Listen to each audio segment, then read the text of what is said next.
ನಮಸ್ತೆ ಜಿಟಿವಿ ಕನ್ನಡಕ್ಕೆ ಸ್ವಾಗತ. ನಾನು ತಾನಮ್ಮ. ನಗರದಲ್ಲಿ ಮಾಧ್ಯಮಗಳೊಟ್ಟಿಗೆ ಸತೀಶ್ ಪಾಟೀಲ್ ಮಾತನಾಡಿ, ವಿಜಯಪುರ ಜನತೆಗೆ ಒಂದು ದುಃಖದ ಸಂಗತಿ ಎಂದರೆ ಯಾರು ಇದೊಂದು ಪವಿತ್ರವಾದ ಮತದಾನ ಎಂದು ಇಡೀ ವಿಜಯಪುರ ಜನತೆ ಕಾಯ್ದು ಕುಳಿತಿತ್ತು. ಆದರೆ 2023ರ ಸಾರ್ವತ್ರಿಕ ಚುನಾವಣೆ ಸಂದರ್ಭದಲ್ಲಿ ಟೆಕ್ನಾಲಜಿ ಇಷ್ಟು ಸ್ಪೀಡ್ ಇದೆ, ಯಾವುದೇ ಲೋಪದೋಷಗಳಾಗುವುದಿಲ್ಲ. ಇವಿಎಂ ಮತಯಂತ್ರ ಬಂದರೂ ಕೂಡ ಮಾಜಿ ನಗರ ಶಾಸಕರೇನಿದ್ದಾರಲ್ಲ ಯತ್ನಾಳ್, ಈ ಮನುಷ್ಯ ಅಷ್ಟು ಹಗರಿಲ್ಲ. ತೋರಿಕೆಗೆ ಗೋಮುಖ ವ್ಯಾಘ್ರ ಇದ್ದಾಗಿದ್ದಾನೆ, ಒಳಗಿರುವ ಮುಖ ಹುಲಿಯಂತಿದೆ. ನರೇಂದ್ರ ಮೋದಿರವರ ವಾಜಪೇಯಿರವರ ಹೆಸರು ಹೇಳಿ ಈ ಮನುಷ್ಯನಿಗೆ ಭಾರತೀಯ ಜನತಾ ಪಕ್ಷದ ಟಿಕೆಟ್ ಕೊಟ್ಟಿದ್ದು ಸಂಸ್ಕೃತಿ ಬದ್ಧ ಶಿಷ್ಟಾಚಾರದಲ್ಲಿರುವಂಥ ಬಿಜೆಪಿ ಪಕ್ಷದ ಹೆಸರನ್ನು ಕೆಡಿಸ್ತಕ್ಕಂಥ ಕೆಲಸ. ಈಗಲೇ ಬಿಜೆಪಿ ಪಕ್ಷದಿಂದ ಆ ವ್ಯಕ್ತಿಯನ್ನು ಹೊರಗೆ ಹಾಕುವಂತೆ ಖಂಡಿಸಿದರು. ನೀವು ರಾಜಕೀಯ ಮಾಡಲು ಬಂದಿದ್ದೀರಿ. ಚಿಂಚೋಳಿಯಲ್ಲಿ 600 ಕೋಟಿ ಕೊಟ್ಟು ನೀವು ಫ್ಯಾಕ್ಟರಿ ತೆಗೆದಿಲ್ಲ. 600 ಕೋಟಿ ಕೊಟ್ಟು ವಿಜಯಪುರ ನಗರವನ್ನು, ಇನ್ನೊಂದು ವಿಜಯಪುರ ನಗರವನ್ನು ಚಿಂಚೋಳಿಯಲ್ಲಿ ಸ್ಥಾಪನೆ ಮಾಡುತ್ತಿದ್ದೀರಿ. ನಕಲಿ ಮತದಾರರಿಗೆ ಇಲ್ಲೊಂದು 5 ಲಕ್ಷ ಅಲ್ಲೊಂದು 5 ಲಕ್ಷ ಮಾಡಿಬಿಡಿ. EVM machine part 1 part 2 ಮಾಡೋಣಂತೆ. ಜಿಲ್ಲಾಡಳಿತ ಕೂಡಲೇ ಆ ವ್ಯಕ್ತಿಯನ್ನು ಅರೆಸ್ಟ್ ಮಾಡಿ ಕ್ರಮ ಜರುಗಿಸುವಂತೆ ಮನವಿ ಮಾಡಿದರು. ವಿಜಯಪುರದ ಮಹಾಜನತೆಯಲ್ಲಿ ಒಂದು ದುಃಖಕರ ಸಂಗತಿ ಏನಪ್ಪ ಅಂದ್ರೆ, ಯಾರು ಇದು ಒಂದು ಪವಿತ್ರವಾದ ಮತದಾನ ಅಂಥೇಳಿ ಇಡೀ ವಿಜಯಪುರ ಮಹಾಜನತೆ ಕಾಯ್ಕೊಂತ ಕುಂತಿತ್ತು. 2023 ಸಾರ್ವತ್ರಿಕ ಚುನಾವಣೆ ಏನಪ್ಪ ಅಂದ್ರೆ ಇಂಥ ಒಂದು ಸಂದರ್ಭದಲ್ಲಿ ಟೆಕ್ನಾಲಜಿ ಇಟ್ಟು ಸ್ಪೀಡ್ ಅದ, ಯಾವುದೇ ರೀತಿಯಿಂದ ಲೋಪದೋಷ ಆಗಂಗಿಲ್ಲ. ಜಿಲ್ಲಾಡಳಿತ ಎಲ್ಲನೂ ಒಂದು ಪ್ರಭಾವಿತವಾಗಿ ಒಳಗೊಂಡು ಟೆಕ್ನಾಲಜಿ ಇಟ್ಟು ಸ್ಪೀಡ್ ಇದ್ರೂ ಇವಿಎಂ ಮೆಷಿನ್ ಬಂದ್ರೂ ಸಹಿತ ಇಮಿಡಿಯೇಟ್ ವೋಟಿಂಗ್ ಮಾಡಿ ಎಲ್ಲರೂ ಒಂದು ಸಂತೋಷಕರ ವಾತಾವರಣದಲ್ಲಿ ಇರ್ತಕ್ಕಂಥ ವಾತಾವರಣದಲ್ಲಿದ್ದಾಗ ಈ ನಗರ ಶಾಸಕರಾದಂಥ ಮಾಜಿ ಏನದಾರಲ್ಲ ಬಸನಗೌಡ ಪಾಟೀಲ್ ಅವ್ರದ್ದು ಒಂದು ದುರ್ನೀತಿ. ನಾ ಮೊನ್ನೆ ಏನದಲ್ಲ ನಿನ್ನೆ ದಿನ DC ಅವ್ರಿಗೆ ಒಂದು ಮನವಿ ಕೊಟ್ಟಿದ್ದೆ. ಈ ಮನುಷ್ಯ ಅಷ್ಟು ಹಗರಿಲ್ರಿ, ತೋರ್ಲಿಕ್ಕೆ ಒಂದು ಗೋಮುಖ ವ್ಯಾಘ್ರ ಇದ್ದಂಗೆ ಅದಾನ.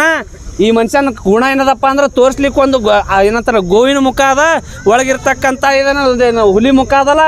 ಇದು ದುರ್ಮುಖನ ಇಡೀ ಭಾರತೀಯ ಜನತಾ ಪಕ್ಷದ ಒಂದು ಇದು ಏನದಲ್ಲ ಒಂದು ಏನು ಸಂಸ್ಕೃತಿ ಬದ್ಧವಾಗಿರ್ತಕ್ಕಂಥ ಶಿಷ್ಟಾಚಾರದಲ್ಲಿರ್ತಕ್ಕಂಥ ಈ ಭಾರತೀಯ ಜನತಾ ಪಕ್ಷದ ಹೆಸರನ್ನು ಕೆಡಿಸ್ತಿರ್ತಕ್ಕಂಥ ರಾಜ್ಯದಲ್ಲೆಲ್ಲ ಏನು ನರೇಂದ್ರ ಮೋದಿಯವ್ರ ಹೆಸರು ಹೇಳಿ ವಾಜಪೇಯಿ ಅವ್ರ ಹೆಸರು ಹೇಳಿ ಈ ಮನುಷ್ಯನನ್ನು ನೀವು ಭಾರತೀಯ ಜನತಾ ಪಕ್ಷದ B.Pharm ಕೊಟ್ಟಿದ್ದು ಆ ಮನುಷ್ಯಾಗ, ಲಜ್ಜೆಗೇಡಿ ಮನುಷ್ಯಾಗ ನೀವು ಯಾವ ರೀತಿಯಪ್ಪ ಅಂತಂದ್ರೆ ಈ ಸದ್ಯದಲ್ಲಿ ಈ ಚುನಾವಣೆಯಿಂದ ಅವನ್ನ ಭಾರತೀಯ ಜನತಾ ಪಕ್ಷದಿಂದ ಹೊರಗೆ ಹಾಕ್ಬೇಕಂತೇಳಿ ನಾ ಖಂಡಿಸ್ತೀನಿ. ನಿಮಗೆ ಭಾರತೀಯ ಜನತಾ ಪಕ್ಷದಲ್ಲಿ ಯಾವ ರೀತಿ ಒಂದು ಸಂಸ್ಕೃತಿ ಬದ್ಧವಾಗಿ ನೀವು ಶಿಷ್ಟಾಚಾರ ಹೇಳ್ತೀರಿ, ಇಂಥ ಮನುಷ್ಯರಿಗೆ B.Pharm ಕೊಡೋ ಮುಖಾಂತರ ಏನಪ್ಪ ಅಂದ್ರೆ ಭಾರತೀಯ ಜನತಾ ಪಕ್ಷದ ಎಲ್ಲ ಒಂದು ಏನು ಇಡೀ ಇಷ್ಟು ವರ್ಷ ಕಡಿಸ್ಲಿಕ್ಕೆ 60-70 ವರ್ಷ ಜೀವನ ತೆಗೆದಿದ್ದಾರೆ. ಅವ್ರೆಲ್ಲರದು ಒಂದು ಮಾನ ಮರ್ಯಾದೆಯನ್ನು ರೋಡಿಗೆ ಬೀದಿಗೆ ತಂದಿರ್ತಕ್ಕಂಥ ಮನುಷ್ಯ ಚುನಾವಣೆ ಕಣದಲ್ಲಿ ಇರಬಾರ್ದು. ತಾನೇ ಸ್ವ ಇಚ್ಛೆಯಿಂದ ತನಗೇನಾದರೂ ಆಸೆ ಅನಿಸಿದ್ರೆ ಆ ಮನುಷ್ಯ ಈ ಚುನಾವಣೆ ಕಣದಿಂದ ಹೋಗ್ಬೇಕು ಹೊರಗೆ ಅಂತ ಹೇಳಿ ಚಂದ ಮನವಿ ಮಾಡ್ಕೊತೀನಿ. ಜಿಲ್ಲಾಡಳಿತಕ್ಕೆ ಯಾವ ರೀತಿಯಪ್ಪ ಅಲ್ರಿ ಮನುಷ್ಯ, ನೀವು ರಾಜಕಾರಣ ಮಾಡಕ್ಕೆ ಬಂದಿರಿ. ಚಿಂಚೋಳಿಯಿಂದ ಅಷ್ಟೇ ಅಲ್ಲ, ಇಲ್ಲಿ ನೋಡ್ರಿ ವೋಟಿಂಗ್ ಕಾರ್ಡ್ ಬರ್ತಕ್ಕಂಥ ಎಲ್ಲ ಹಳ್ಳಿಗಳಿಗೆ ಕರಿತಕ್ಕಂಥ ವೋಟಿಂಗ್ ಕಾರ್ಡ್ ಯಾವ ರೀತಿ ಮಾಡಿಸಿರಿ. ಚಿಂಚೋಳಿಗೆ ನೀವು ಫ್ಯಾಕ್ಟ್ರಿ ತೆಗೆದಿಲ್ಲ, 600 ಕೋಟಿ ಕೊಟ್ಟು ವಿಜಯಪುರ ನಗರವನ್ನು ಇನ್ನೊಂದು ವಿಜಯಪುರ ನಗರ ಚಿಂಚೋಳಿಯಾಗ ಸ್ಥಾಪನೆ ಮಾಡ್ಲಿಕ್ಕತ್ತೀರಿ. ಮತದಾರರಿಗೆ ಡೂಪ್ಲಿಕೇಟ್ ಇಲ್ಲೊಂದು 5 ಲಕ್ಷ ಅಲ್ಲೊಂದು 5 ಲಕ್ಷ ಮಾಡಿಬಿಡ್ರಿ. ಸುಮ್ಮ ಇವಿಎಂ ಮಷಿನ್ನು ವಿಜಯಪುರ ನಗರದ ಪಾರ್ಟ್ 1 ಪಾರ್ಟ್ 2 ಅಲ್ಲಿ ಮಾಡೋಣತ್ತ. ಯಾಕಂದ್ರೆ ಪಾಪ ಅಲ್ಲಿದಿಂದ ತರ್ಸಕ್ಕೆ ನಿಮ್ಗೆ ಪ್ರಾಬ್ಲಮ್ ಆಗ್ತದೆ. ಅಲ್ಲೇ ಒಂದು ವಿಜಯಪುರ ನಗರ ಸೃಷ್ಟಿ ಮಾಡ್ಕೊರಿ. ಬಹುಶಃ ನನ್ನ ಅಂದಾಜು ನಾ ಕೊಟ್ಟಿದ್ದು 3,000 ಅಂತ ಅನ್ಕೊಂಡಿದ್ದೆ. ಬಹುಶಃ ನನಗೆ ಭಾಳ ಕೆಟ್ಟ ಅನಿಸ್ಲಿಕ್ಕತ್ತದ.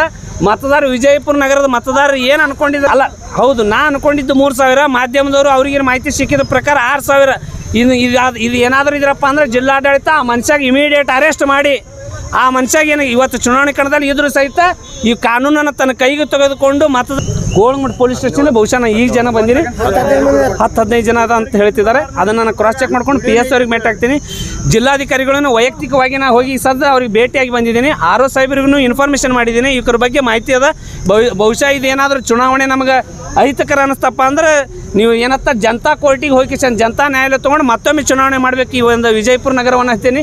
ಈ ರೀತಿ ತನ್ನ ಕೈಗೆ ತೊಗೊಂಡು ಚಂದ ಅಧಿಕಾರದ ಅಂತೇಳಿ ಸಾವಿರಾರು ಕೋಟಿಗಳನ್ನ ಖರ್ಚು ಮಾಡಿ ಕೆಲಸ ಮಾಡೋದು ಬಿಟ್ಟು ಇದೇನು ಕಳಪೆ ಮಟ್ಟದ ಮಾಡಿರ್ತಕ್ಕಂಥ ಆ ದುಡ್ಡಿನಲ್ಲಿ ಏನದ ನಕಲಿ ಮತದಾರನ ಸೃಷ್ಟಿ ಮಾಡ್ಕೊಂಡು ಚುನಾವಣೆ ಗೆಲ್ಲಿಕ್ಕೆ ಹೊಂಟಿರ್ತಕ್ಕಂಥ ಮನುಷ್ಯ ಬಹುಶಃ ಇನ್ನು ರಾಜಕೀಯ ಅವ್ರದ್ದು ಅಂತ್ಯ ಅಂತ ಹೇಳ್ತೀನಿ. ಇದರಿಂದ ದಯವಿಟ್ಟು ಈ ರೀತಿ ಮತ್ತೊಮ್ಮೆ ಮಾಡಿದಂಥ ಕರ್ನಾಟಕ ರಾಜ್ಯದಲ್ಲಿ ಯಾವುದಾದ್ರೂ ವ್ಯಕ್ತಿ ಕೇವಲ ಬಸವನಗೌಡ ಪಾಟೀಲ್ ಯತ್ನಾಳ್ ಅವ್ರು ತೋರಿಸ್ಕೊಟ್ಟಿರ್ತಕ್ಕಂಥದ್ದು ಏನಪ್ಪ ಅಂದ್ರೆ ನಾ ಇನ್ನು ಮುಂದೆ ರಾಜಕಾರಣ ನನಗೆ ಮಾಡ್ಲಿಕ್ಕೆ ಬರೋಕ್ಕಿಲ್ಲ ಅಂತೇಳಿ ಭಾಳ ಸರಿ ಹೇಳಿನವ್ರಿಗೆ ವಯಸ್ಸಾಗ್ಯದ್ರಿ ಇದೆಲ್ಲ ಮಾಡಕ್ಕೆ ಹೋಗ್ಬೇಡ್ರಿ ಅಂತೇಳಿ. ನಿಮಗೆ ತೆಲಿಗೆ ಬುದ್ಧಿಗೆ ಲಿಂಕ್ ಇಲ್ಲ.